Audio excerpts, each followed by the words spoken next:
तुम्ही हे जे शिल्प पाहताय ना, हे अगदी दुर्मिळ शिल्प आहे बरं का.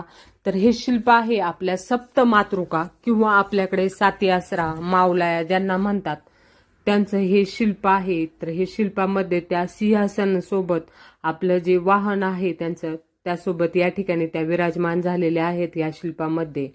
सोबत डाव्या बाजूला वीरभद्र आणि उजव्या बाजूला गणपती बाप्पा आहेत. अशा ह्या सप्तमातृका आहेत. ही दुर्मिळ असं शिल्प आहे. तर हे पाहायला तुम्ही एकदा नक्की जा.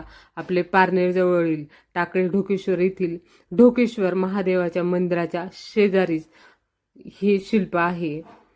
हे मंदिर जे आहे हे गुहेत आहे आणि ह्याच्या बाजूला नैसर्गिक पाण्याचे झरे आणि एक पाण्याचा हौद आहे. त्या ठिकाणी हे शिल्प आहे. म्हणजे आपल्याकडे विहिरीच्या कडेला ह्या साती आसरा, मावला ह्यांचं पूजन केलं जातं जलदेवतेचं. त्याची कदाचित सुरुवात या ठिकाणापासून झाली असावी. अशा ह्या सप्तमातृका बघायला तुम्ही एकदा नक्की